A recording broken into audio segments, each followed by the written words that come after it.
What is going on, everybody? Welcome back to the Burnout Brighter podcast. This will be episode 76. My name is Matt, and I'll be your host for this evening's events. As always, I'm joined by my lovely co-host, Destinee. Hey.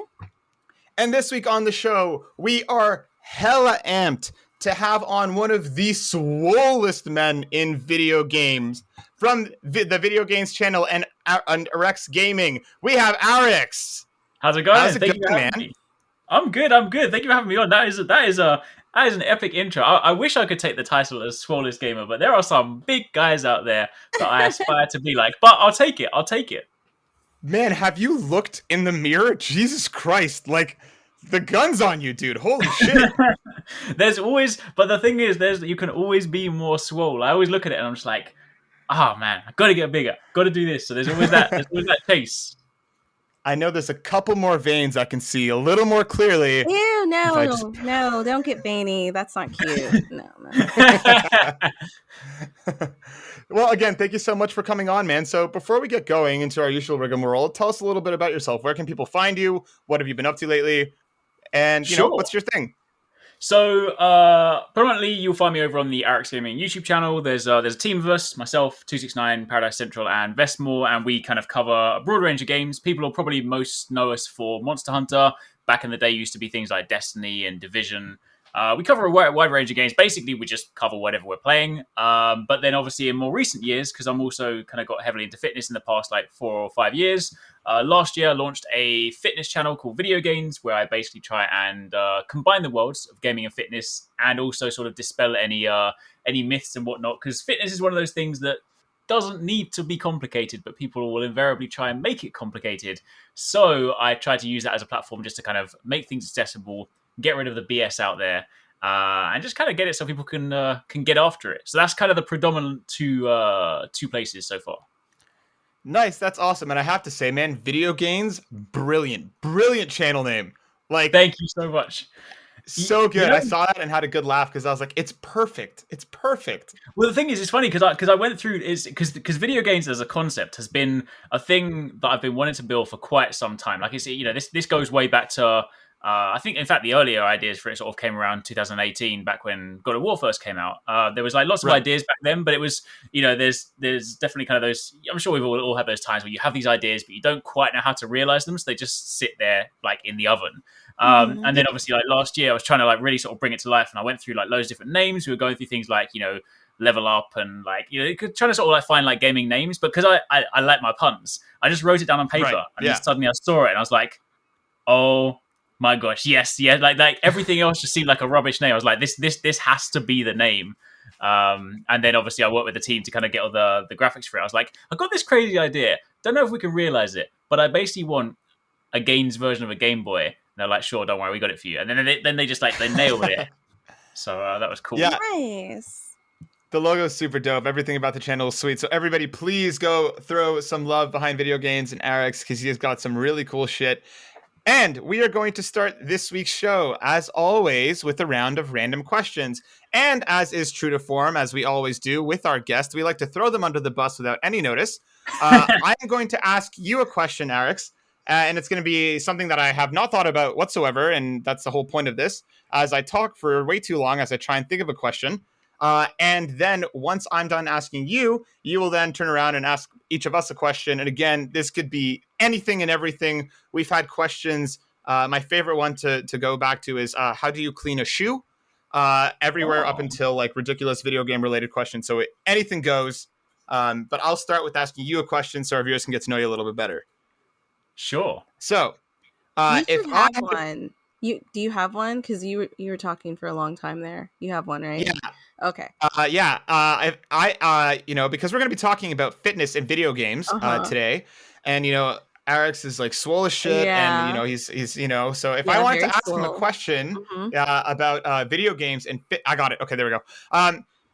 If you could train any video game character, like let's say you're playing a video game and they're like, okay, you can go, you know, build up your strength points in this gym, right? And they walk in and you're standing there like ready to kind of help them train. Which video game character would you want to train? And which video game character would you want to train you? So it's a twofold question. Oh, okay. I like this because I was about to say there's two very different answers there. I'll start with the latter. I want to train with Kratos just because like he's my goal. Yeah. He is my goal, right? Like I want to be like I've already kind of gone on record to say I need to make sure that I'm physically ready for when Ragnarok comes out because I got some plans for that. So I wanna train with Kratos, but to train, you know what? I would kind of like to train Link from Zelda. I'm a massive Zelda fan. Nice. Okay. So there's that. But part of the reason, right, is because Link's already a badass, right? But he's a regular kid, right? You know, I think one of the reasons he was so good in Zelda is that a lot of people can put their shoes in him. Like he doesn't look, super swole or super like impressive. He's just like a little kid who woke up kind of late, overslept, and he's like, oh, I should probably go and save the world. So he's cool. But then I'm like, but imagine if you put him on a bodybuilding program and he became swole, and then it's like he went to fight Ganondorf, and instead of being this little kid who's standing in front of this thing, he stands up just as tall as Ganondorf and is like, yeah, what's up? And then it'd be like, what? It would have a completely different dynamic. So I kind of would just like to sort of see how the battle would play out if Link was swole. Man, I don't think he'd even need the Master Sword at that point. Exactly, the Master Sword would be like he'd just have Master Sword tattooed on on both of his biceps.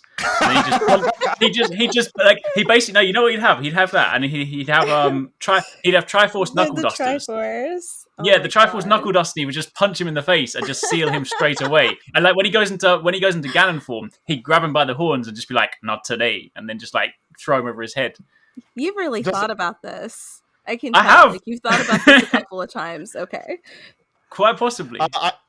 I also like the God of War answer because then you could totally trade beard tips because both of you guys have glorious beards. So, I mean, that's also some common ground right Matt, there. you should get a glorious beard. They're so in right now. This is true.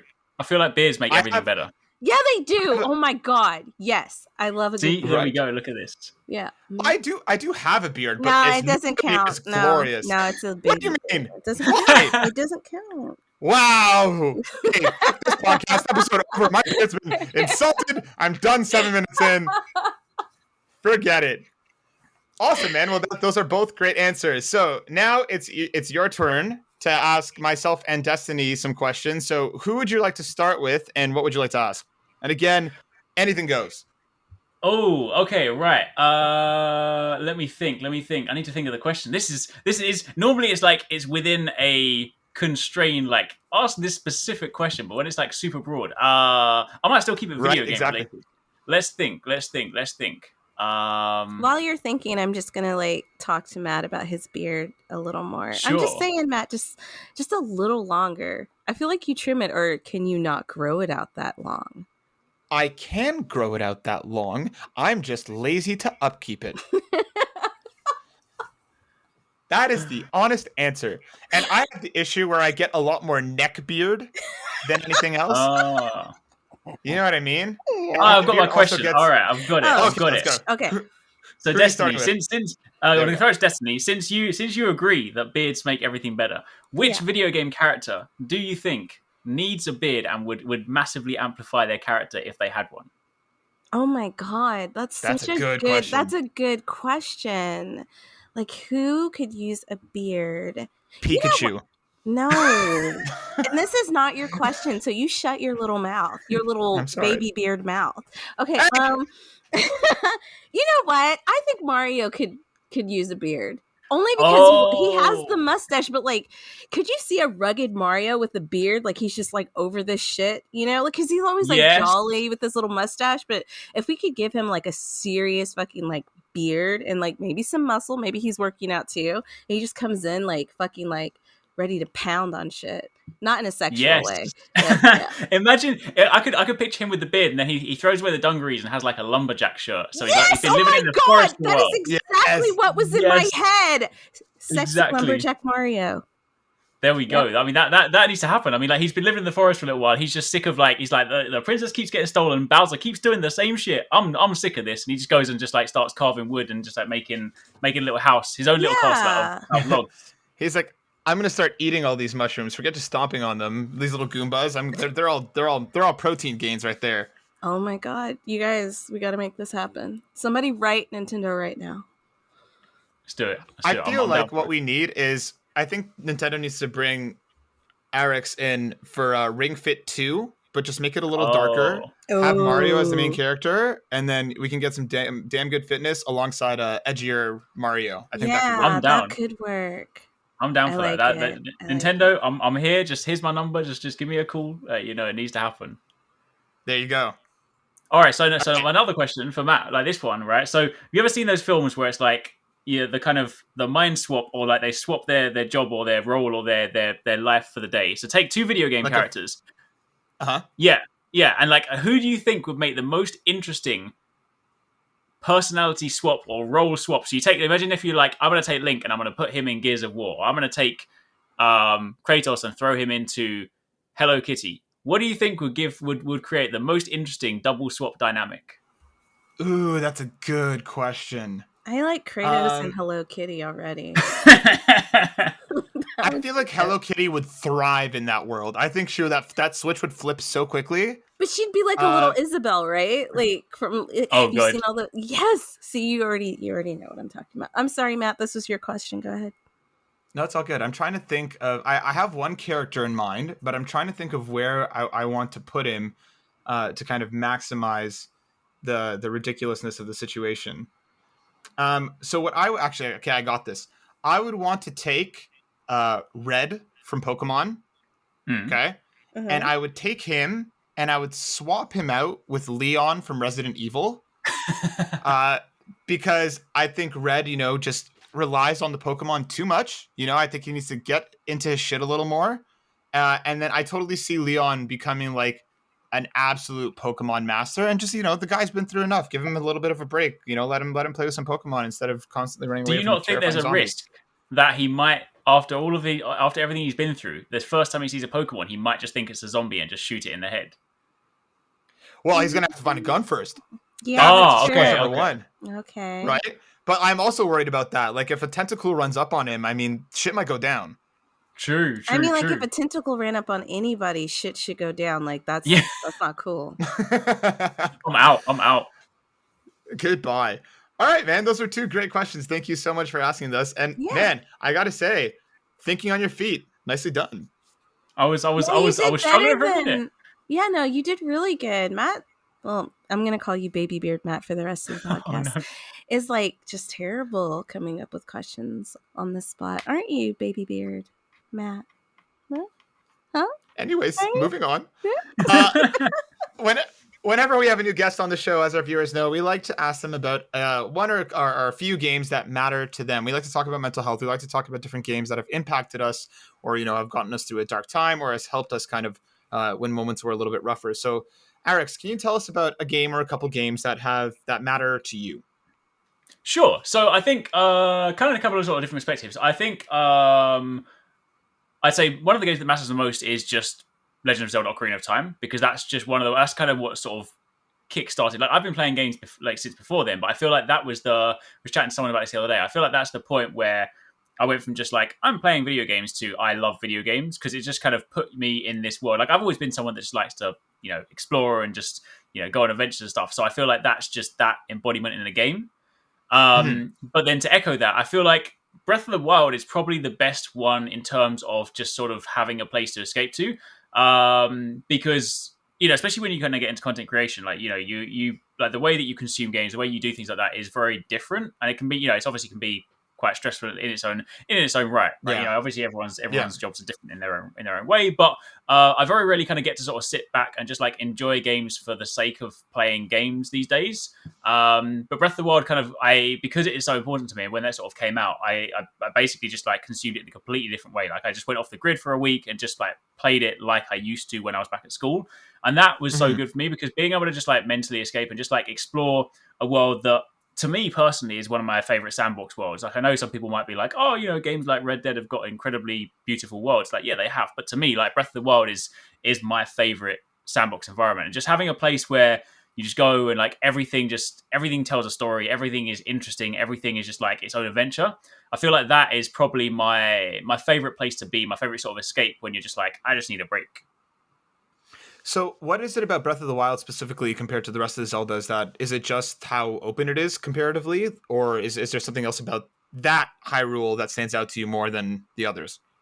So it's interesting because if I compare them, like Breath of the Wild, like the other Hyrules in different ways are more exciting because obviously they probably tell a slightly more cohesive, more sort of linear but more structured story. Meanwhile, Breath of the Wild is more sort of just like do what you want. But I think what I like about it is just Nintendo have always been really, really good at, obviously they put gameplay first, right? So they're always just like, and this is why I've grown up as being like a gameplay first, graphics second person. Like I can appreciate good graphics, but they're not make or break for me. But I think what I like about Breath of the Wild is it's just that it's the first game that I truly feel like when a developer says do what you want in this world, or if you want to go there, you can go there. So many like developers during their reveals will be like, if you can see this in the distance, you can go there, and then you can't because there's an invisible wall. But in Breath of the Wild, it's like you genuinely can. Like you might not have the stamina to climb this incredibly high cliff right now, but generally speaking, unless you actually get to the edge of the map, you can go anywhere. And the fact that you pair that with sort of the physics stuff, like there's so many wild and crazy things you can do. I just feel like it's such a great game on so many levels. You've kind of got, if you want to just play it for the story, then you can. But if you do just want to jump in and just be like, I'm just gonna go and do something wild today or go on an adventure, I feel like it is the perfect game for just like letting you explore. I think one of the great things with Breath of the Wild specifically is, like you mentioned, like the physics systems and like the amount of creativity that you have in that game to just even be like, I wonder if I can do this, and more often than not, you can. So I have to say, I like Breath of the Wild is a great game, and it's nice to hear that you use it as a bit of an escape, because sometimes escaping can be something that's a little bit more detrimental if you're kind of running from things, but using it in a way to kind of just turn off, let yourself reset, and explore a world and kind of, just lose yourself for a little bit, I think is a great way to kind of let your brain rest. And it's kind of almost to a degree. It's not quite the same thing, but I'm sure you're familiar with the concept. But there's a few games that have been developed with that state of, like they refer it to as a state of flow, for like when you're, I think it's supposed to be when like both the left and right hemispheres of your brain are working in tandem, and then you're basically just like hyper focused on a task, but you don't have to really think about it. And like there's I can't like pull up the specifics, but there's studies behind it, and it's actually, there's scientists refer to it as like a state of flow. And there's a few games that have actually been built around that, which is games like Journey and Flower and those kind of games. Where you just kind of go in and then you're in this almost like meditative stance when you're like playing through things. But I feel like Breath of the Wild, even though it hasn't been built like that, I feel like it can offer that as well, because you go through these amazing like environments, and if you don't want to like you could equally say, all right, today I'm just going to have like a nice exploration, I'm not going to go and get involved in any combat, I'm just going to go and explore and do some silly things. So I feel like the world allows for different kinds of experiences in that respect. Yeah, I totally agree. Well, thanks, man. It's awesome that Zelda's left such an impact for you, and it's nice to hear about how it's kind of changed throughout the years, right? Starting all the way back and kind of bringing you to Breath of the Wild. It seems like it's been a constant for you, which is great, because it's almost like a bit of coming home, even though Hyrule changes. It's it's a world you're familiar with. Yeah. So it's great that it's been there for you. I'm happy to hear that. Ditto. Nice. Destinee, let's throw over to you now. What's been going on? What have you been playing? What have you been up to? Oh man, I feel like I was asked this question like 2 days ago. And I didn't really do anything. I haven't done anything. I've still been I've still been watching Van Helsing, which is just getting more ridiculous. And I mailed off some boxes today. Okay, I'm gonna go on a little rant. So I don't know if they've like changed something with like the way they mail shit here. Okay, but usually you fill out this little green piece of paper and they slap it on the box and it's good to go. But today I mailed home like 5 boxes, and then I did one by air, and usually it's the same piece of paper, but today they had me fill out this different piece of paper, and it was $200 to mail this one box home. To mail 4 other boxes by surface was $153. So one box by air was $200, but it's never been that much for me. And I was like, what the fuck? It's literally in the last couple months that they've changed it, because I tried to mail a box home about a month ago. Okay. And like, it's because of Corona. There's less planes flying. There's less space. I wish I would have known that shit, because I wouldn't have mailed that box back like that. Because I was just like, okay, so one box is $200, and 4 boxes that I mailed by surface also $200. It was $143 for 4 boxes. Yeah, dude. Okay, so I was like upset. So then afterwards, I gorged myself on a guacamole burger and smothered cheese fries. It was delicious. And I feel bad because like we're like talking to you and you're all like, not you, baby beard, but you, full grown man beard, about like working out and fitness. And I'm like, oh, I just ate this humongous burger and then I had some cookies and then whatever. Anyways, but you see, that's not a bad thing. That's not a bad thing. Oh, and that's where it's important. I'm sure we'll get onto that in the fitness thing later. But so much with like common media, like people are just like people will demonize types of foods as good and bad, when the reality is there are no good and bad foods. There are just macros. So if you can make it fit your macros, you can eat a guacamole burger, you can eat cookies. It's fine. I like him so much. You should just come on all the time when I'm having like a meltdown over spending too much money over boxes. Sure. Easy. But yeah, that's it. I've just been like mailing boxes and stuff like that. I did check out okay, so you know Valentine's Day is coming up, right?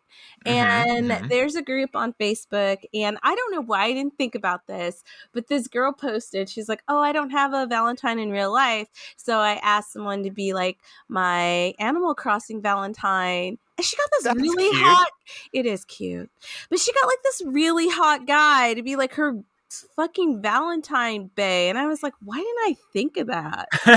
What are you waiting for? And I know she already did it, so now I feel lame, like going in afterwards being like, me too, please. Like, nah, I'll just spend it with Natasha. It's fine. Nice. What have you been up to? Well, let's go to Arekkz first. Arekkz, what have you been playing lately? Arekkz. Sure. You know what? Honestly, like playing at the moment, I haven't been playing a great deal. I'm kind of in this weird limbo period where we're like in between games. I'm waiting for Monster Hunter to come out, and I'm kind of just in that sort of like. It sounds so weird to say because like I love video games. They're like in everything I do. But you know, like you'll occasionally get that time of the year where you're just like, I just don't want to play anything right now. Nothing is really scratching that itch. You know what I mean? It's like you want something specific, and nothing is really hitting that. I completely get it. Yeah, but I did jump on Sea of Thieves this weekend with my friend just to kind of like sort of have like a kind of a social game experience, which is kind of fun. That went horribly wrong. We raided an island and then we were just coming back, and then we had like a boat full of amazing treasure, and then there was a ship that came up, and I was like, should we worry about this? And my friend was like, no, it's just an AI ship. They're not very good. 5 minutes later, this AI ship has sunk us, and I cannot bail water out fast enough, and then we lose all of our treasure. And I'm like, you know what? I'm done. So outside of that, I've just basically been rewatching all of Naruto. So that's where I'm at right now. Nice. Oh, okay. From like the very first episode. From the very because it's been years since I watched because I used to. So I watched the childhood saga back at school, and then I read Shippuden as the manga, but I never actually watched Shippuden. So I was like, you know what? Let me see this stuff animated. So I was like, I'm going to start from the beginning. I'm watching it with a filler guide so I can skip all the fillers. Nice. But I just ticked over to 100 episodes, which I've done in about 2 weeks. So I've been kind of watching a lot. Is it like the English? I'm sorry, Matt. I got to ask these questions. Okay. So is it like dubbed or is it subbed? I watch subbed. Because I also kind of use it as like a educational thing because I learn Japanese, so I kind of use it as well. Oh wow, that's really interesting. Have you ever been to Japan? Yeah, 7 times now. I love it over there. It's like we live it's an incredible place. No, I know. We live like 2 hours away from there. I've only been like twice. Oh, of course. Oh, yeah. I was supposed to go last year, and obviously, lockdown prevented that. So I'm hoping. Yeah. I'm obviously not like actually planning anything, but I'm loosely just thinking if the world can get some kind of normality, then I'm going to shoot for like December this year. Whether that actually happens, I don't know. But I just need of course, to go back. Yeah. It's nice to have that kind of thing to think about too. You know what I mean? Something to look forward to, and I feel like that's something that's a lot of people. I just kind of got a little bit stagnant in the last year. So even if, just something to look forward to. So I got to ask, because I watched the childhood arc as well of Naruto, and I fell off when there was that break between OG and Shippuden. How does Shippuden hold up? Like, how are you liking it? Should I go watch it? So I haven't quite got to that just yet. I'm still finishing childhood arc.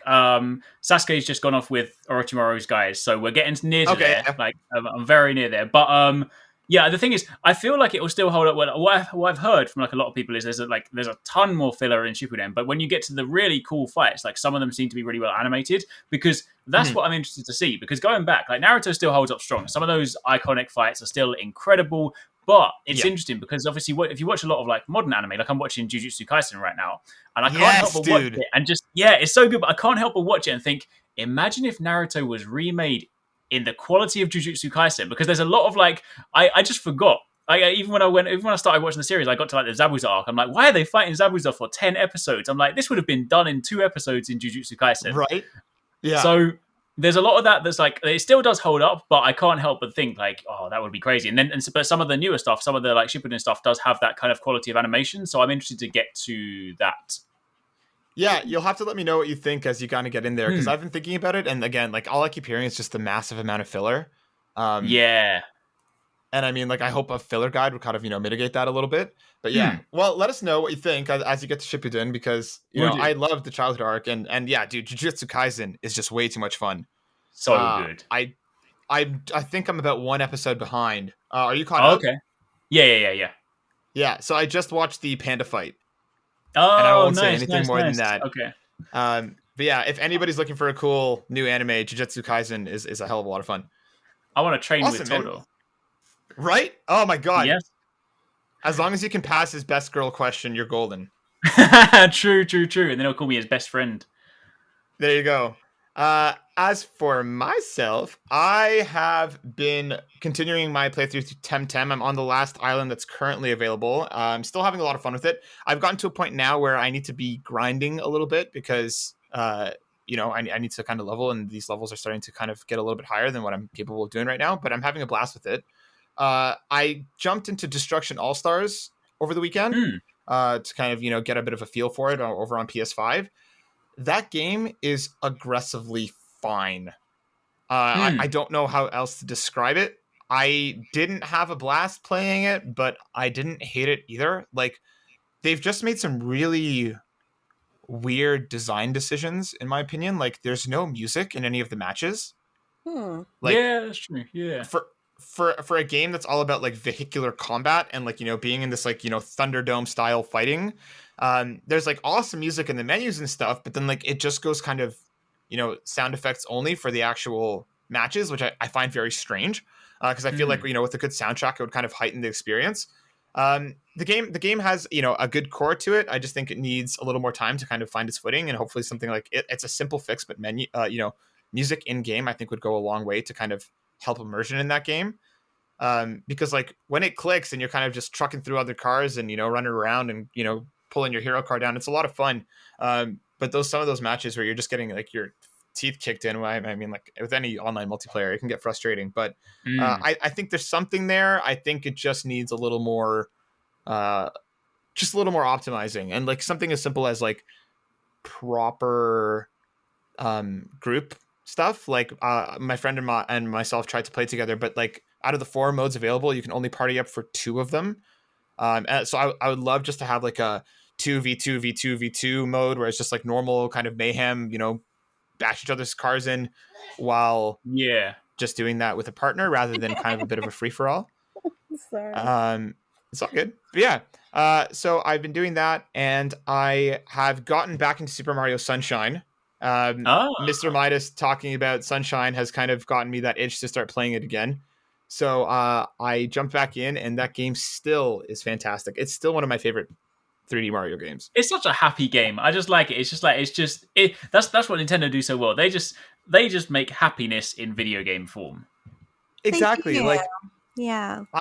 Isle Delfino is just like, it's everything that I remember it being, from when I was a kid, because I was kind of like, there's a lot of Super Mario Sunshine, haters online. And I was like, man, like, do I not remember this properly? And I hopped back into the collection, and I went back, and man, it's still beautiful. It's still such a fun game. I'm having a great time with it. But there are points where I'm kind of like, man, how did I do this as a kid? Like some of these, especially some of these challenges are tough, but I'm having a blast with it. Nice. But yeah, well, let's mosey on over to our main topic. So, Arekkz, I saw, and I've been watching a bunch of your content, and I have to say, like, the way that you present video games and fitness together into this like marriage that like I think on paper makes a lot of sense, but I think people have a bit of a hard time, you know, kind of wrapping their minds on it. You touched on it a little bit before, but can you tell us a little bit more? Like, how did you get into, you know, using video games and fitness kind of in this happy little marriage, and what kind of led you to that point? Sure. So it actually kind of like, well, I mean, initially I kind of got to it because back in 2016, obviously I was pretty overweight back then. I had one of those points of realization where that was kind of when Pokemon Go was coming out, and I would always be like, I haven't got time to go to the gym. Yet for some reason I'd have time to go and walk for 2 hours to catch a stinking Pikachu. Right. So and I had this literal like light bulb moment where I was like, hold on a minute, if I've got time for this, I need to like. I just looked in the mirror. I was like, I'm just not happy. I need to fix this up. So I signed up to a gym at the time, kind of paired with a trainer, and I was like, I'm going to do this the way, because I tried it before in the past. I tried signing up to like multiple gyms, and I'd always get like the place with the cheap membership. So then you don't really care if you don't turn up. So I was like, no, you know what I want to do? I went to one of those like expensive health clubs that's like stupidly overpriced, and I was like, I'm going to pay the membership here because I don't want my money to go to waste. So I did it. And then I paired up with a trainer, started training for a while. And I was like, and I stuck to it at first. It was good because when I had like the meeting with him, and I was like, look, I'll be honest with you. I was like, I want to lose weight. I hate cardio. I hate the idea of running. And it's like, fine. He was a strength and conditioning coach, which was great. So he straight away got me into like weightlifting, or powerlifting style training. And like back then, obviously I didn't understand anything about it, but I just really enjoyed the process. And I didn't have much of the knowledge back then as well, so I was kind of just doing everything that I was told. I also partnered up with like a nutritionist back then who was hella crazy. She was one of those ones that was just trying to tell me to buy like nothing but organic food, super expensive stuff, like loaded with supplements. And I was like, now I know that if somebody says that, you want to run for the hills. But back then I was like, well, I don't know any better, so I'm going to listen to you. And she was trying to tell me back then, like, oh, you can only eat like chicken like 2 times a week and like steak once a week. And I'm like, wait, what the hell? Like, I must have been. But regardless, it got me results. Like I lost a load of weight back then. But then my initial goal was fine because I was just trying to lose weight. If I could go back and start again, I would have done it differently because I also lost a ton of muscle at the same time. Like I went from kind of being overweight to being almost kind of skinny for my height. Right. But anyway, regardless, I got results. But then what I found is that in the process of doing that, I actually like started to really enjoy it. I loved like, lifting weights and just kind of like moving, chasing sort of like bigger numbers and stuff, not even to compete with other people, just with myself being like, oh, I can lift, right. Like, this week I can lift something that's heavier than last week. It was super cool. And then I started to like consume the information. Like it suddenly became more than just like, oh, I'm doing this to get healthy. It became like a thing that I would find, my spare time. I wasn't watching gaming videos. I was watching fitness videos, like fitness science and like learning stuff like myself and all that stuff like that. Mm-hmm. And then as I started to do that, one of my friends also kind of got into like a similar position. He kind of got into lifting as well. So we kind of sort of started to build that, sort of camaraderie around it. We're both sort of chasing very similar goals.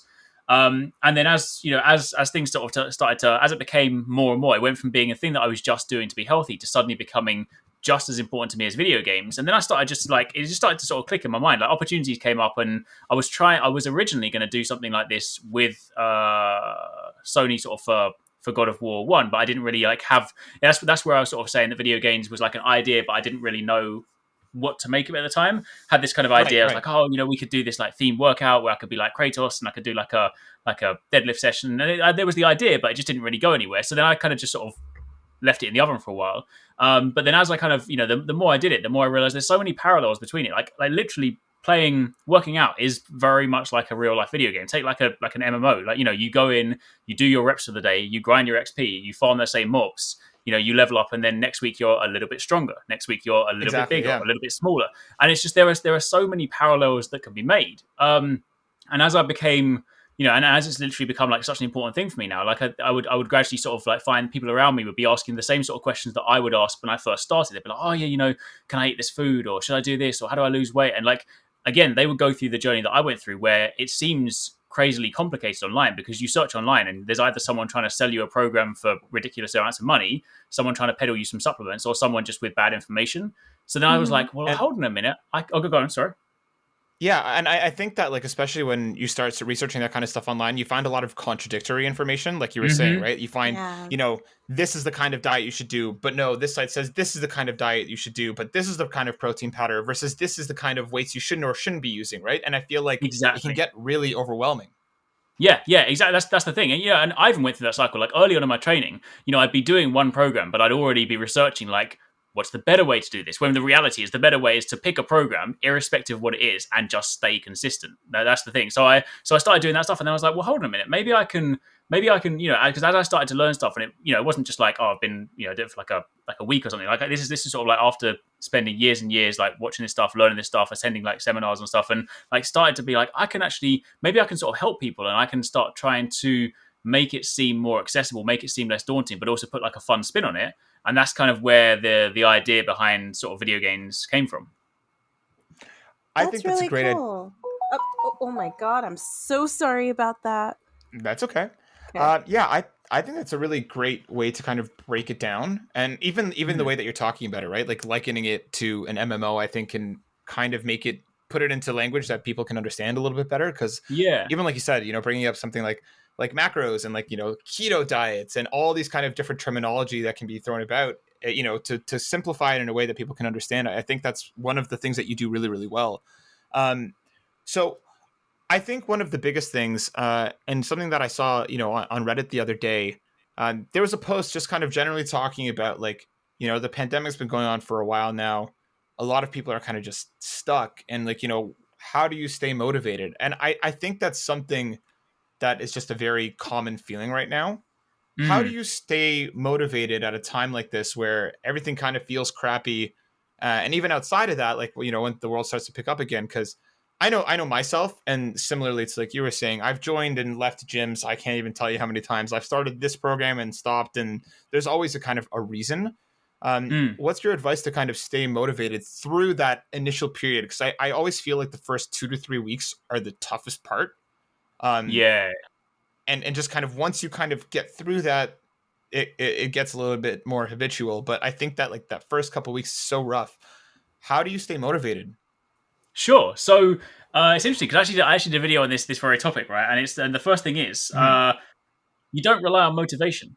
Motivation is not the way to get anything done, basically. Like motivation is, if you're playing like a video game, to make the comparison, is like if you're mining, is the super rare material that you might get once every like 500 like mines versus, so if you're trying to rely on something that occasionally comes around, it might suddenly come in bursts. Like today I feel super motivated, tomorrow I've got nothing. If you rely on that as your driver, you're already setting yourself up to fail. To fail. So what effectively you do is you instead make sure that your systems are in place, and the way that you get things done is by basically making things into habits. So I read this really great book this year called Atomic Habits, and it kind of like it sort of speaks about the process. But instead, what you want to do is you want to try and find ways to create small habits. And the thing is, like, people often think about it like a big thing, like, oh, I want to like get healthy. So like suddenly they'll set like this macro target of like, I'm going to be, I'm going to lose all this weight. And then they rely on like motivation to start with. But what you really want to do is put the habits in place, because the second something becomes a habit, it no longer requires mental processing. It becomes an automated thing. You just do it without thinking, right? So I have a question. Sure. Okay, sorry. They say like in order to create a habit, you have to do it for like 2 weeks straight. Is that true? That's one of those kind of urban myths. There's varying degrees, because habits can, some habits can take a lot longer. I think the reason a lot of people say that is I mean, A, it's kind of a marketable thing, but also B, like some things it might take a little bit longer. Like it might feel like, if you want to sort of suddenly get up and go walking every single day, you might need to do it for like 3 or 4 weeks before you really feel like it's just a thing you do. Whereas if you wanted to make like a smaller habit change, it might only take you like a week or two. So I don't feel like there's a flat rule where it's like a habit takes X number of days. So it can definitely vary. Good, because I hate the gym. Like, absolutely hate it. Yeah. I tried to get into it, and I got a personal trainer and everything, but like I never like people were like, oh, like after a while you'll feel like, man, I really need to go to the gym. Like if you skip a day, it'll like bother you. But I never got to that point. Yeah. Thing is, it's interesting because there's different ways around it. I mean, that's fair enough. Like it's not for everybody, but I think also it kind of depends on the training style. Like a lot of the time you'll go to a gym and you might get like a personal trainer, and they'll just be like, here's this default plan that I'm going to give to you because I give it to all my clients. And I think a lot of people, what was really good for me was like, if I had have gone to the gym back in 2016 and my trainer was like, right, we're going to spend all the session on the treadmill, on the rowing machine, doing cardio, I would have quit after a week, right? But I think there's so many different types of fitness. That's the thing as well. You've got things like powerlifting, you've got Olympic lifting, you've got CrossFit, you've got cardio, you've got like boxing, for example. There's like last year I took up, the year before I took up Muay Thai as well as a means to do cardio. So often you can find that fitness can come from so many different forms. So you don't have to have like your kind of conventional thing. So it might just be, not to say, I mean, it might just be that the gym isn't, the thing that you enjoy. That's fair enough. But it might also be that maybe you just haven't found the type that, because that's what it is. Yeah, because I mean, one of the things that I found that like so many people love so much is like, and you don't have to do it from an aggressive or a competitive point of view, but boxing and Muay Thai and some kind of martial art is just so it's good for your mental health because it's an outlet, but also B, it's just like a great way just to kind of like feel badass whilst you're like sweating in the gym. No, I totally agree. I took kickboxing for a while, and I had a blast doing kickboxing. I just did not like PT day, which was that's fair. Yeah, like running around and doing a bunch of like. No, to be honest, that's and that's the thing. Like if you find something you like you can just. I mean, that's the other thing as well. Like when it comes to fitness, again, like a lot of people might think, oh, I have to have this well-rounded profile. I mean, sure, like it's good to have a certain degree of cardiovascular health, but like you don't have to. Like for example, if you enjoyed kickboxing, you wouldn't even need PT day. You can be you can throw the PT away and basically just do kickboxing, and that's fine.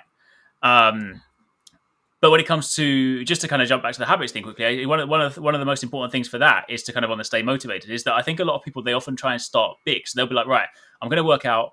I've been told that this plan, I've got to work out 6 days a week, and they're going from having never worked out, and then they start off and they just burn out straight away.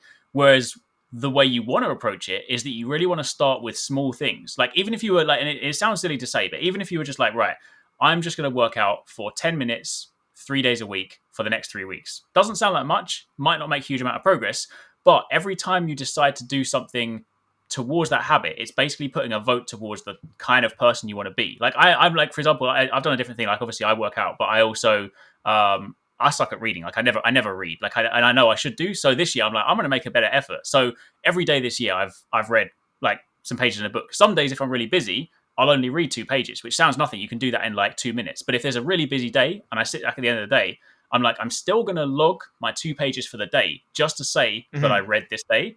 And then, fast forward now, I've done that.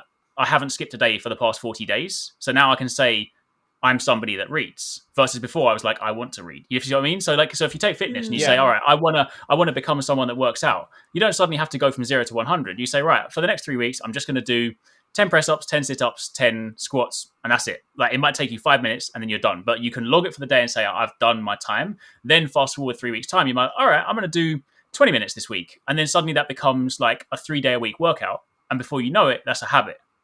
And then that's how you rely. Yeah, and I think that's something that, especially with something like with depression and anxiety, right? That self-destructive circle can be such a problem, right? Because like you said, if you say, okay, I'm going to finally do it, I'm going to hit the gym. I picked a program. It requires me to be in the gym for 5 days. And you got Monday, you got Tuesday done. And then all of a sudden Wednesday, you wake up sore. You wake up, you're kind of like, oh, I don't want to go today. And then you don't go. And that cycle kind of starts again, right? You start feeling bad about the fact that you're not going. So you don't go. You feel worse about the fact that you didn't go. And, so you're like, okay, what's the point? And that cycle begins again. And kind of, I think that's a great idea to kind of break it down into smaller habits, because even those small victories will continue to build and kind of continue to push you forward. And like you said, right, 2 pages out of a book, it's 2 minutes, no big deal, right? But do it long enough, and that's going to make a huge impact. And I think that's one of my biggest problems is, trying to get in and out of fitness. Like, I feel like I keep looking at a program that I used to do a few years ago that I got great results from, that I had a lot of fun doing. And then, as, kind of life happened and I slipped further and further away from that, I'm kind of like, I want to start that program again, but I can't do that in the place that I'm in now. And I just feel worse about the fact that I can't do it. And again, this kind of cyclical thing keeps starting. So I think that's a really great way to break it down. Well, it's also important to realize as well, because I mean, a lot of people will get so caught up on, exactly that point. They'll either be something they've done before, or they'll be like, this is, according to the internet, the optimal program. Like, there is no optimal program. Like, there is no optimal diet. Like, the optimal thing is what you can stick to. So if for you, that is just 2 days a week of something you can do in your house, that is optimal for you. They might not be optimal if you want to be an elite level athlete and compete on stage, fair enough, but everybody's different. So I think people get so caught up on again, because it's, it's easy to do. You go online, you're like, all right, I want to be healthy. Let me go on Google. Like, all right, how do I do this? And there'll be like some dude who like obviously ripped and he's like, he decides to be the authority. It's like, you should do this. You've got to be in the gym 5 days a week. And you're like, well, I don't know better. But when the reality is, you just need to start doing those small things. It's also important to note as well. This is one of the things that I learned that was really interesting from the book, is that people, when it's trying to create the habit, it's often the habit is not actually the action that you do. So say it's working out. Working out in and of itself isn't actually the habit.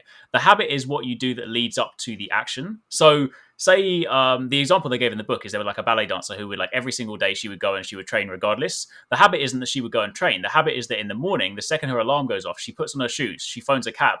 And then as soon as she's sitting in the cab is driving her to the gym. She's already started. Like, she's like, well, I'm on my way. Like, when I get to the gym, I'm not going to stand around and do nothing. So for me, like my morning habit.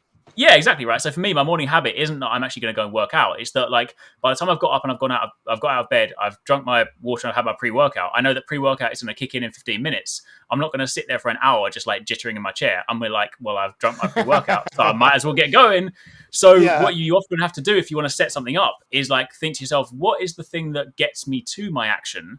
And that's where you become the habit. And if it's literally just like, all right, tonight I'm going to lay my gym clothes out so that in the morning my alarm goes off, I put them on and I've already started. Like, that's what you want to start trying to habitualize, because then the rest of it just completes itself. Yeah, and I mean, like you said, it's one thing leads to the other, right? If you're already in the cab or if you're already walking there, then I mean, you're already, most of the way there. It's just the actual finishing of it, which at that point gets a lot easier. Yeah. So what I wanted to ask you next, and I mean, you've touched on this, a little bit with kind of, researching and trying to get into it. What do you think is some of the biggest mistakes people make starting out, kind of outside of just trying to get in too quickly or trying to start too hard? What are some of the biggest issues? What are some of the biggest mistakes that you think people can make as they try and get into fitness? So the most important thing is definitely, without question, nutrition. Like, it's you could, a lot of people that kind of come to me or go anywhere searching online, most people could actually, not to say I advise doing nothing, but most people could actually get their results by never working out and just fixing their nutrition, because that's effectively how weight loss occurs. Like, a lot of people, the most common thing will be like, either how do I put on size because I want to be bigger, or how do I lose weight, right? And then and a lot of people will then fall into this trap where they try to sort of make it complicated. They suddenly start looking online. People are like, oh, you have to do keto, you have to do paleo, you have to do this, that, and the other. Like for a record, there's nothing magical about any of those. Keto, despite what people will try and tell you, is not a magical diet. Keto is the only reason people will often praise keto so much, because they'll forget that they love carbs so much. They'll eat like pizza and crisps and things like that, and then they'll realize that when they're on keto, they can't eat those things. So they're like, wow, keto's magic. It's like, no, it's not. It's just the thing that you used to overeat before, you're not allowed now, right? There's nothing magical about it, because literally the science behind weight loss is just literally eat less than you burn. It's calorie deficit, right? So everybody has a number of calories they burn in a day. If you eat below that, irrespective of the diet you're doing, you will get results. So it's not diet dependent. That's why when people say, or like when we had that conversation earlier, like Destinee, when you said like, I had this guacamole burger, like that's not a bad thing. If the guacamole burger like fits into your macros, then it's completely fine. Like, I know, for example, like once a week, if I want to have a pizza, I can eat a pizza because it fits my macros and I can still lose weight doing so.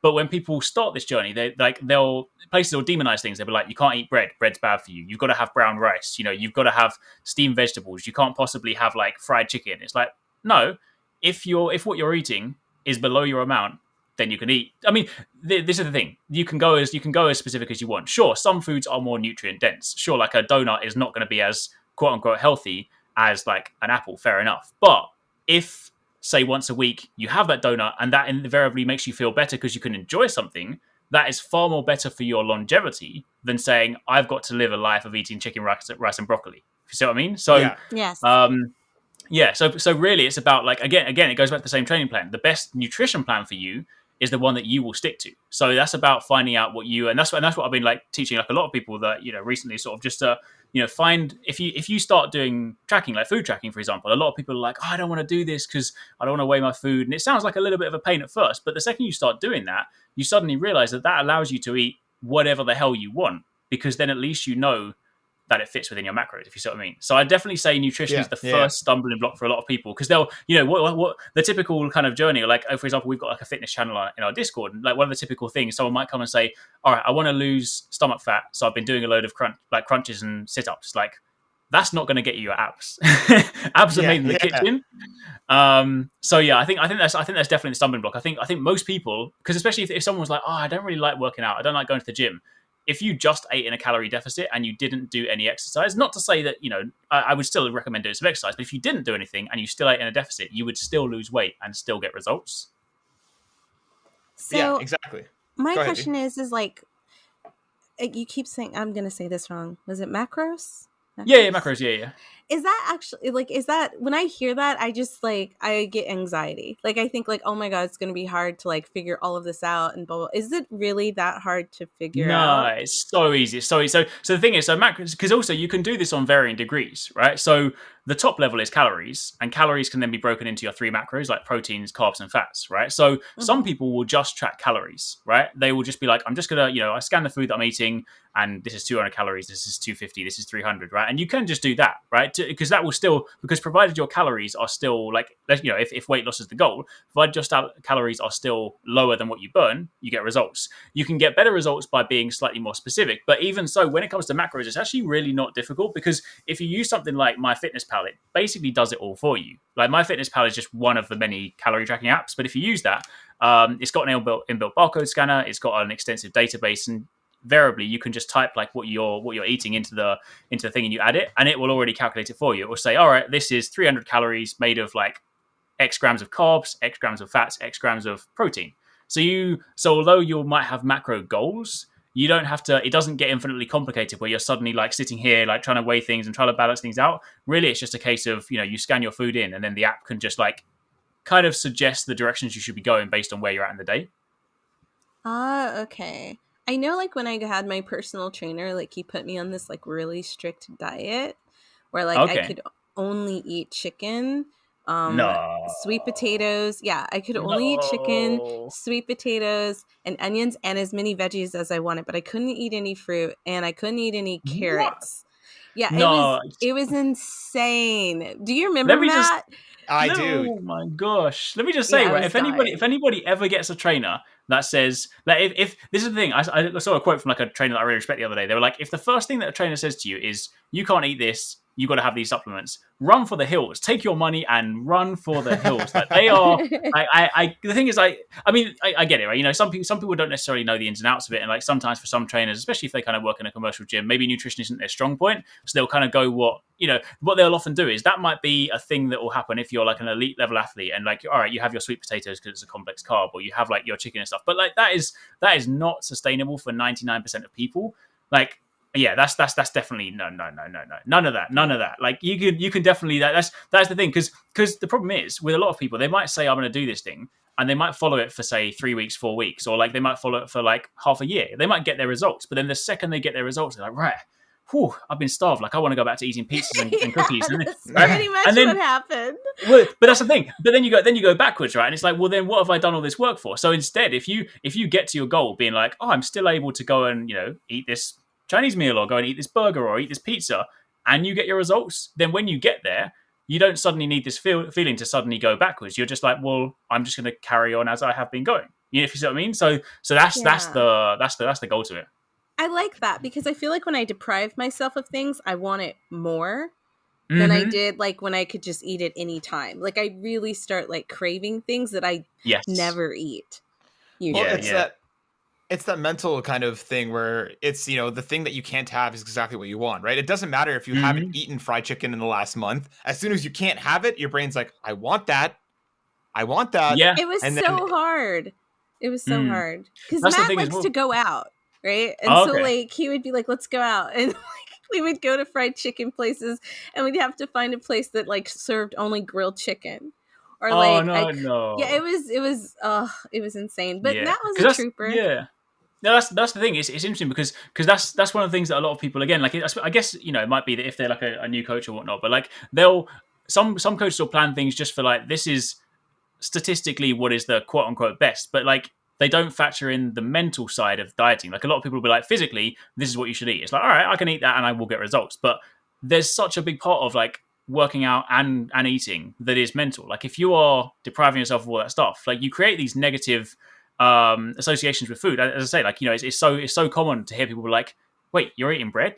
Bread's bad for you. Or why are you eating white rice? You have to eat brown rice. It's no, I don't. I have to eat within my allowance, and then it's fine. Like, obviously, I mean, there was a like a scientist who like proved this point where, like, he did like a calorie deficit and he lost weight on, what was it, a diet of protein shakes, Doritos, and like Twinkies, because principally you can principally you just to prove the point. Obviously I wouldn't do that because that is not that nutrient dense, but the principle is you can still achieve the results because it's just an energy balance. That's all it is. So like you 100% need to do that, because if you just can't enjoy foods, because also you then get into those difficult situations, just like you spoke now. Like, I had it before when in the earlier days when it'd be like, oh, it's someone's birthday coming up, and we would typically go out like as a family for a meal, and I'm like, oh, how am I going to deal with this meal? Like, and suddenly you then start to associate negative things around things that you want to enjoy. And it's like, that's not the way to live. Like, you need to live first, and then you need to achieve your results, not achieve your results at the cost of living.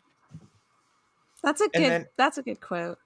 Yeah. I also think that it's like, especially for myself, struggling with anxiety, those social situations also just get like, I kind of lose the value of them in the first place if what I'm focusing on is the food rather than enjoying them, right? Because if I get anxious and start thinking about like, what are people going to say? What comments are going to be made? Am I going to be able to eat anything there? Are people going to give a shit? And it's just like this whole roller coaster starts before you even start putting anything in your mouth.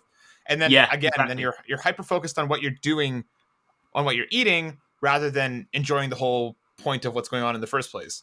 Right. Exactly. Yeah, and in situations like that, the best thing to do, like, a lot of people will be like, oh, how should I, if I've done that and I've eaten really bad one day, the next day they'll be like, right, I'm going to compensate for it. Like, don't even bother doing that. They literally, all you do, because the thing is, if you start doing that, you're like, all right, I ate really badly because I went out for a family meal, so today I'm going to starve myself. Like that's a vicious cycle. All you do is you say, all right, I went off plan for a day, doesn't matter. Today I'm back on plan, and you just get back on the program. That's it. Like, it doesn't even matter, because you forget that, like, weight loss or weight gain or like any results happens over a period of months and years, not over a period of days. So when you look at a trend line, 1 or 2 days, like going out on a birthday and eating like whatever the hell you want and enjoying yourself and having a nice time, is going to mean nothing in the trend line, because you're still going to be going in the direction you want. So people get so caught up on like individual days when in reality, long term, one day means nothing. Yeah. And I think it's just hard to see that when you're in it. You know what I mean? Like, looking back on it and be like, exactly, that didn't matter. But now, in that moment, like you said, I feel like it's so common to say, oh, I ate like shit yesterday. I'm not going to eat anything for the next 3 days, right? Like, people will joke and shit like that. But that kind of mentality, I think, is, like you said, is much more detrimental than anything else. 100%. To bring this back around to video games, what I wanted to ask you was, what are some of your favorite ways to use video games and fitness kind of together? Like, something that I've been doing lately is I've been playing 30 minutes of Beat Saber every day. And like, I'll pick like, the faster, more, energetic songs, and just kind of going back to back to back to back for 30 to 40 minutes. Or I keep staring at Ring Fit, thinking about going back to it because I really enjoyed what I played with it. What are some of your favorite ways to kind of tie video games into fitness? Sure. So I mean, definitely, like, Ring Fit 100% is like a really, really good one. Like, if anyone's like, oh, on the fence, or like, should I get Ring Fit? I think Ring Fit is very well designed. There've been some quote unquote sort of fitness games out there that are more sort of gimmicky than anything, but Ring Fit I was so impressed with, like the way that you can make a game out of it and just have some fun and just like ignore the fact that you're working out because you're just enjoying it. Or you can be like, oh, I want to tailor this. It's got you go into the menu and it's got breakdowns by muscle groups, it's got great breakdowns by movements, the fact you can create custom plans. Like, it is so like, obviously, you're going to be somewhat limited because you can only go based on the resistance of the ring. So, you're not going to get like beast level strong in there. But at the same time, it's great for like aerobic fitness, is great for baseline level of strength. There's a lot of kind of progress that can be made with that stuff. So I think 100% MyFitnessPal is definitely like a great start for that. I think outside of that, for me, really, like, the other comparison is more just like a mental thing. But really, it does come down to calories and macros and stuff. Like, I see a lot of the time as like spending calories, and the same kind of it sounds kind of nerdy and excited, like boring at the same time, but I see it in the kind of excitement way where, like, like when you level up in a new video game and it's like, hey, here's your XP points, where do you want to spend them? And I'm like, do I want to become strong? Do I want to invest it into my stealth? And it's the exact same thing when it comes to food, because I'll be like, all right, cool, here's my calorie allowance, and like, I know there's certain macros I want to hit, but I'm like, well, I'm going to decide to spend it in this pack of crisps today because I really like them. And then you balance it out. So it's actually, it almost becomes like a mix of spending XP points and Tetris, because you're then like adjusting your meals and be like, all right, I can, you know what? I really feel like having this donut today, so I'm going to let myself have it and enjoy it. But because of that, let me just adjust my dinner slightly and maybe just take out some rice because that's taking up some of my carbs. I do yeah, that. so, yeah, right. But that's fine because then suddenly you're having this like almost like this like fun juggling game because you're like, I'm gonna make it so that I can, like, I did this with the pizza the other day. I was like, I want this pizza. I'm gonna make it so this fits. I'm not gonna go over. I'm not gonna feel bad about it. I'm gonna enjoy it, and I'm still gonna hit my goals. So you're suddenly like making this game out of it. Like, how can I shuffle things around and enjoy It's it? almost like it's almost like resource management, right? For a lot Yeah, of people that yeah, enjoy yeah. the kind of resource management games, where saying, okay, I have this much of this available. How can I fit that in? I actually really like that idea as this kind of like gamification of fitness, and I think the way you're doing it sounds really interesting. But yeah, go on.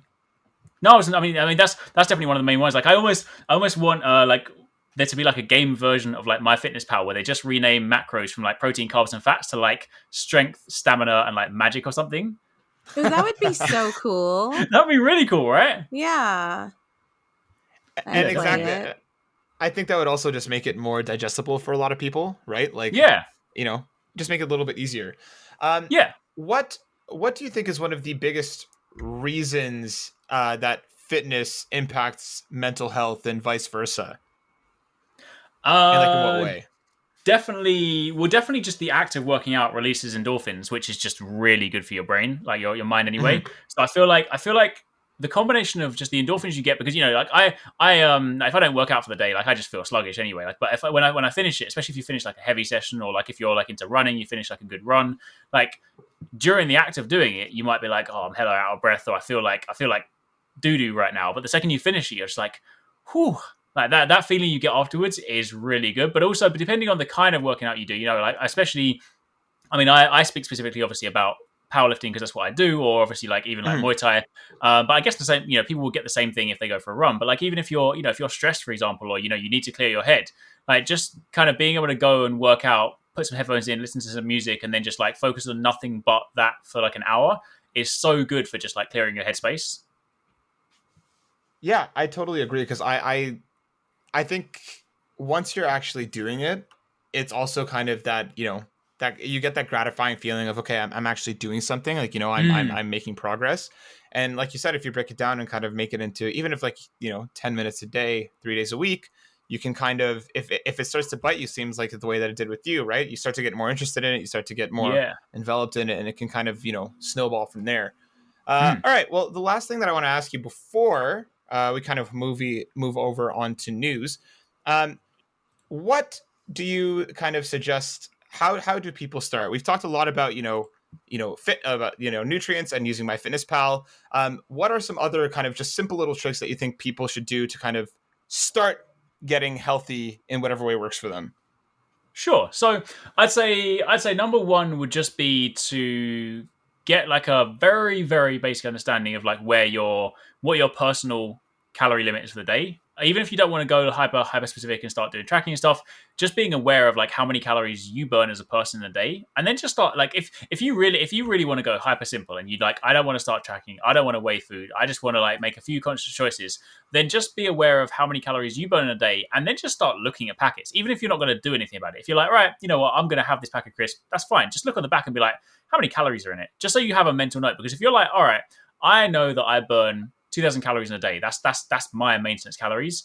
And this bag of crisps is 500 calories. You're like, wow, this bag of crisps is a quarter of what I'm quote unquote supposed to eat in a day. Then suddenly you start seeing food in a different way. You're like, wow, that's crazy. I didn't realize it was that much. I thought it was just a bag of crisps. You know, I mean, that's an extreme example, but I feel like even if you just start doing that and just having an awareness, you don't even have to act on it. But I feel like just that's one thing I like about getting people to track, even if they only do it briefly, it just creates an awareness so that then afterwards, when you start returning to eating, whatever you want, you're at least mentally aware of it. I think that's the thing. A lot of people just don't have that at all. Like it's very easy to look at a chocolate bar and think, this looks super small. There can't be that many calories in it. And you're like, holy crap, like what the hell? Oh, Jesus, what did I do? Yeah, so I feel like having that awareness, and then I feel like just know that if you want to start being active, like there is no optimal plan, there is no best plan. It's just like whatever you can do. So if you can just work out what works for you, like if you have to, like if we're in lockdown and you just have to be at home and you know that you're only going to be able to do body weight stuff, or maybe you can buy some resistance bands. Just look up like online, just like a basic plan, just like just a simple beginner plan.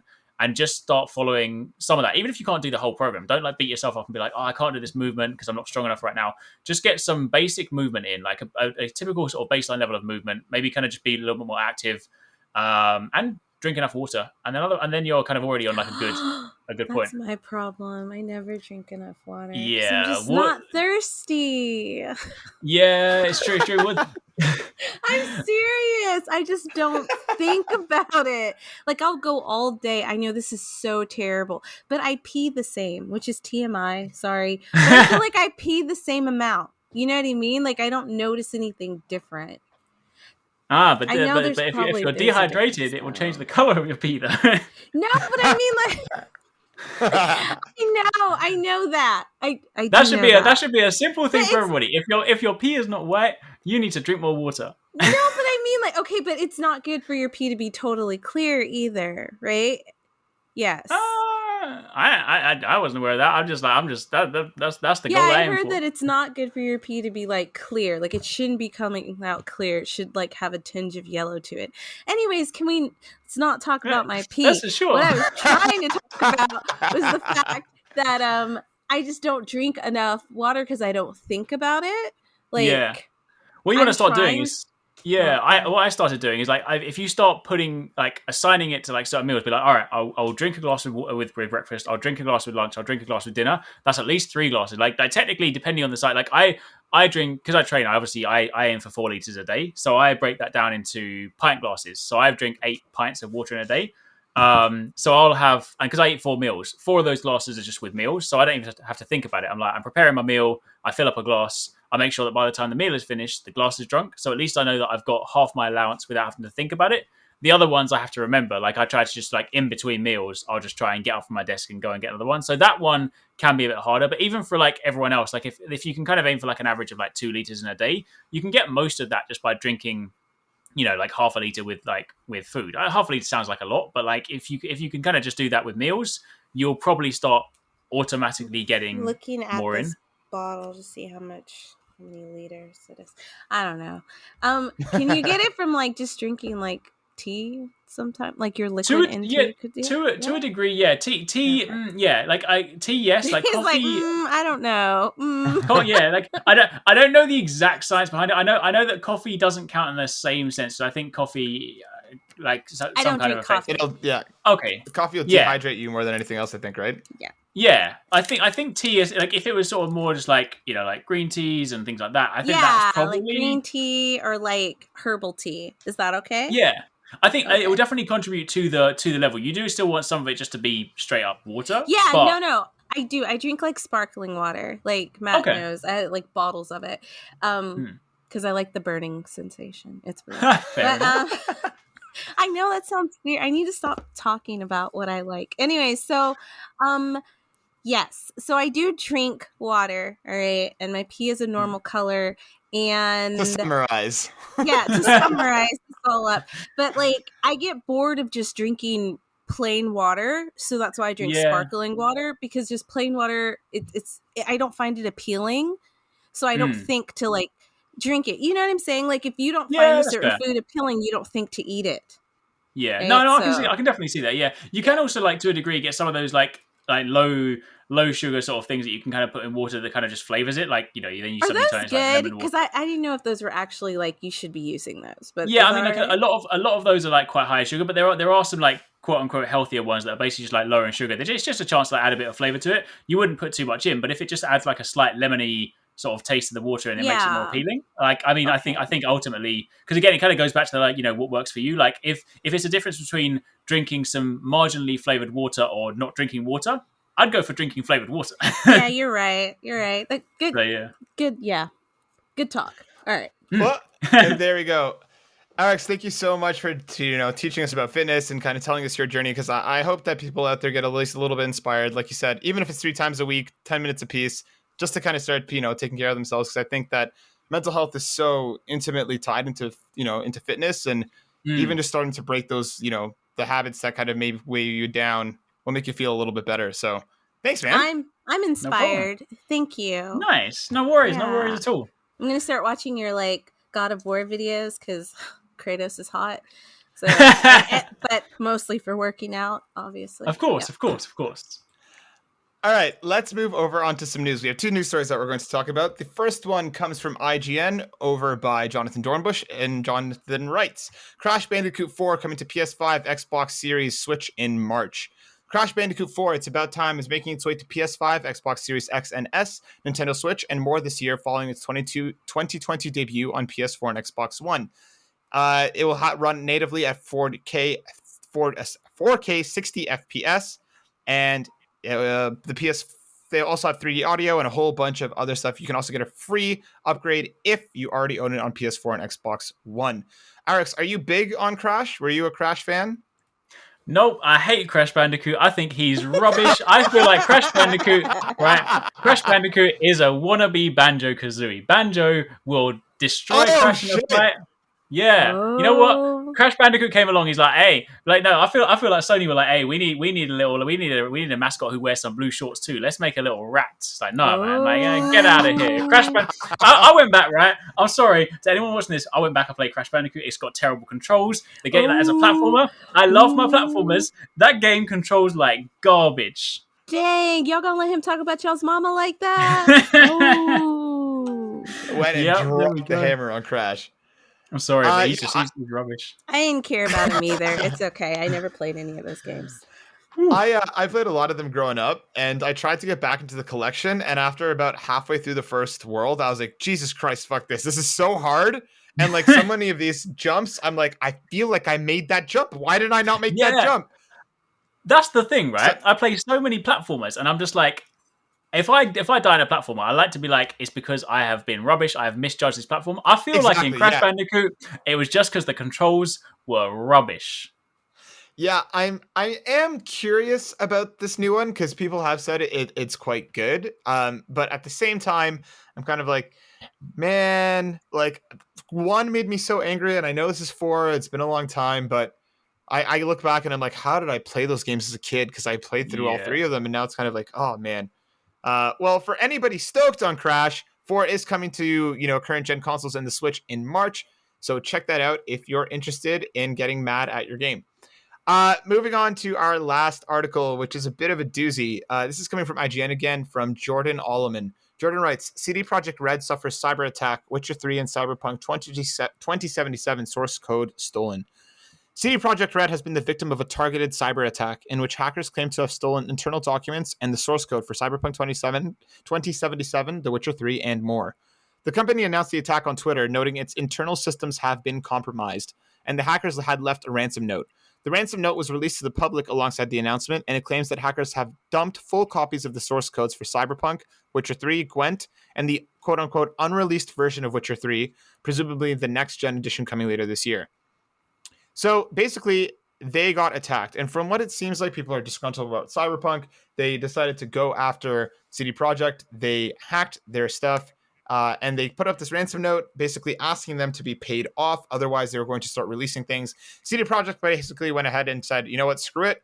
We're going to put this ransom note online. Everybody will be able to see it. And if anything comes out, guys, well, just be aware of, what's happening. They said that, they don't want to meet their demands. I think this is incredibly gross. And for anybody who's upset about Cyberpunk, I think you have a right to be upset about the game. I think doing this because you're pissed. Come on, grow the fuck up. Arekkz, what do you think?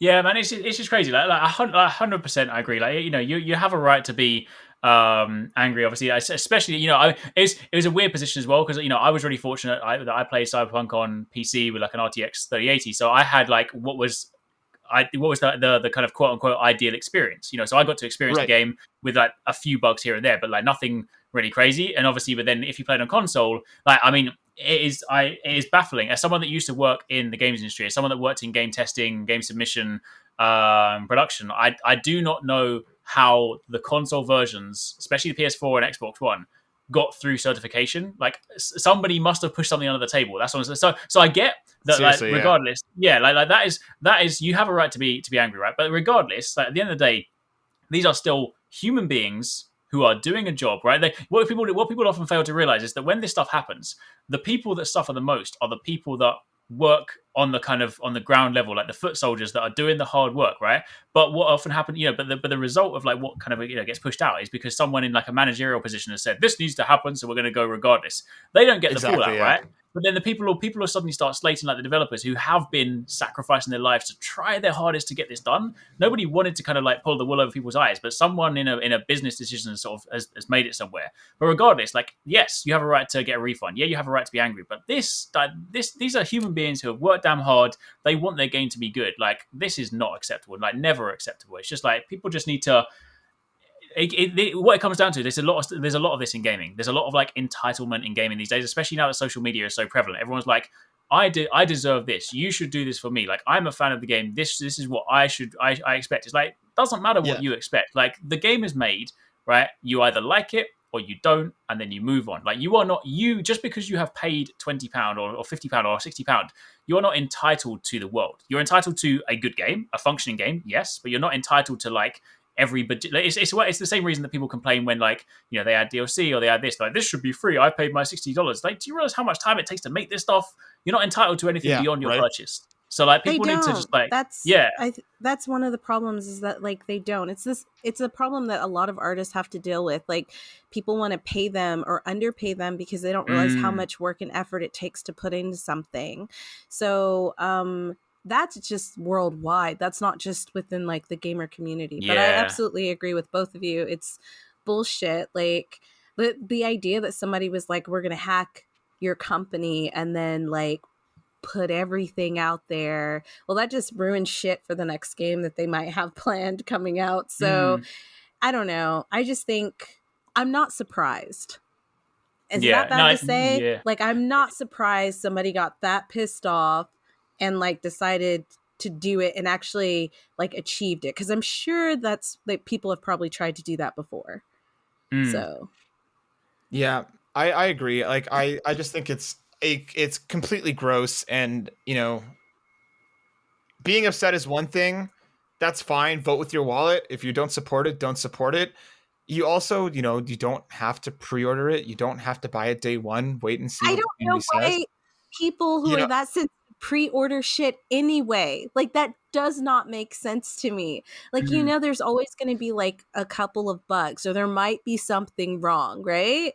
Like, just wait for it to come out, and then I don't know. I just don't understand what they hope to achieve by, because it's like, at the end of the day, it's like, all right, cool, you're angry, like, vote with your wallet, get your refund, get your money back, don't pre-order, don't support them. That's fair enough. Like, all that stuff is fair game. But like, what do you hope to achieve? Do you think they're going to turn around and be like, oh no, please don't release this, we're going to give you lots of money and we're so sorry? It's like, no, because again, like as I said, the people in the studio that have done the work, the people in the studio that visibly saw the game, they probably knew this was coming. There were obviously those internal discussions where they were still surprised the game was coming out this soon. Like, I feel like internally they probably wish they had another 2 years to get the game out, right? And like, for sure, and I do hope in time they do get that patch out, because underneath it there is a fantastic game there if you can get past the bugs and the issues, right? So like, I feel like I want people to be able to enjoy it. And but people seem to forget that like Witcher 3 didn't come out in a great state. Like, Witcher 3 is only revered now. It's gone through so many revisions. So I feel like a lot of people kind of forget a lot of that stuff. So, again, be angry, but come on, man. Like, there's a line. Like, that's ridiculous.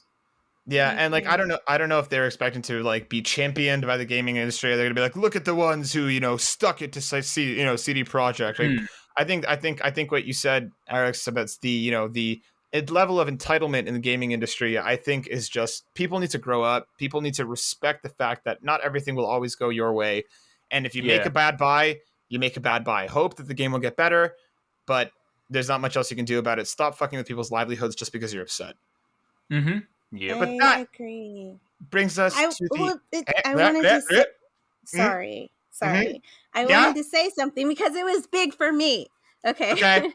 So what I wanted to say is, do you guys know who Blue Sky Studios are? Do you know of them? I feel like I recognize the name, but I can't place it.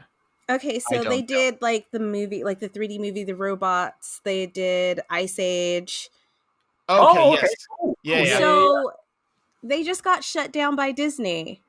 What? Oh, no way. What? Yeah, just a merger. They shut the studio down and laid off like 450 people. Whoa. Like, even they were like in the middle of working on projects. Just, they're done. I just want to say, Disney really irritates me. Like, I want to support them so much, but like they become like this company that just doesn't care about people, and like in the middle of a pandemic. Yeah, that's crazy. So crazy. Like, I know that doesn't have anything to do with gaming, but like I went to school for animation, so it's really important to me. And like growing up, I wanted to work for Disney, you know, but like just I don't know. Like I feel like their business, like the way they handle business is just like so cutthroat. Yeah, you know, for a family company. Yeah, these big companies, once they get so big, they're just like, yeah, I mean, because again, I guess that's the problem. Is like, you know, a lot of these studios, or a lot of these companies, they start off as like a, you know, family-run company, and then suddenly they get so big that like those decisions are made by the people that just count the coins. Like it's just the shareholders. Ultimately, they're like, we don't see these people. We're sitting in our fancy boardroom with our lots of money, and we're just going to make this choice. But I don't understand why they would do that, especially now they've got Disney Plus. Like they're just putting everything on Disney Plus. Like surely you would have been good to have had a studio like that, but I don't know. I don't know. I think they kill all competition. Anything that's like shows any kind of competition, if they buy it, they kill it. Yeah, it's unfortunate because it seems like they were working on new projects, and you know, Disney said they're going to work with some of them to try and help them find work elsewhere in Disney. But I mean, I can't imagine they're going to move 450 people around. It's like, that sucks. And like you know, best of luck and hope that everybody lands on their feet as best as they can. Yeah, like you said, Arekkz, with Disney Plus and everything, you would think that they, you know, Ice Age is quite popular from what I'm aware. I mean, I don't think they could turn around and, you know, even making it into a Disney Plus series, like they could make money with that, but that sucks. No, they're making all kinds of money. They don't need any more money. And even if they do move people around in their company, they work by contract now. So like a lot of those animators might get contracted to work on a part of a film, and then after that they're done once the film is over. So, shit. Well, hopefully everybody lands on their feet, and you know, our hearts go out to them because, you know, I love those movies growing up. So hopefully, hopefully there's a bit of silver lining for them. Good luck, guys. Good luck. If any of you are listening, which would be dope.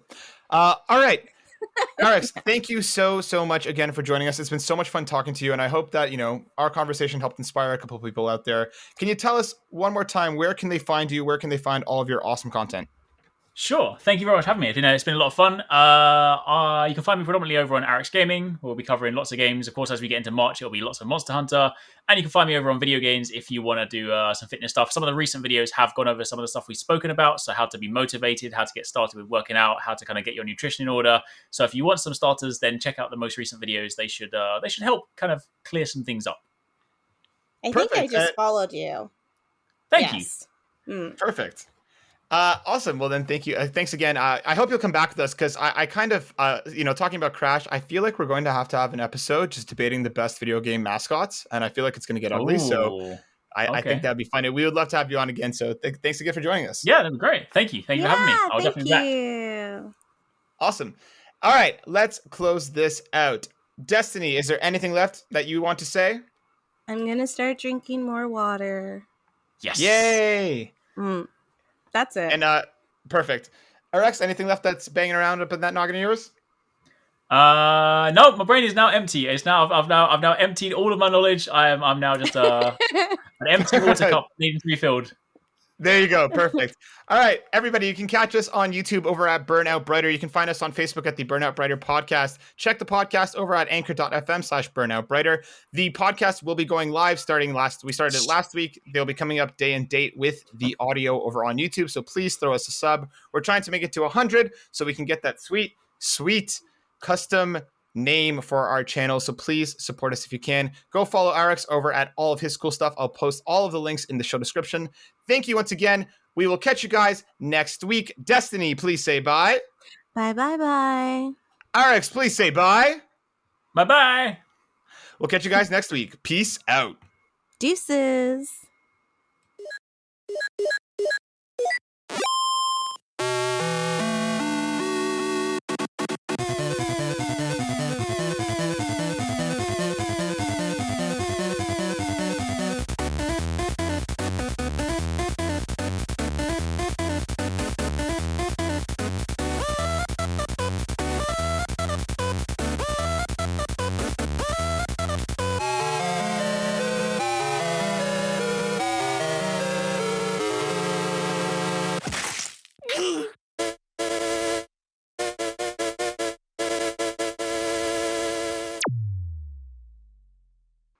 Matt, you glorious beard. Yeah, Matt, do. Oh my god. Yes, I love Matt. Good beard.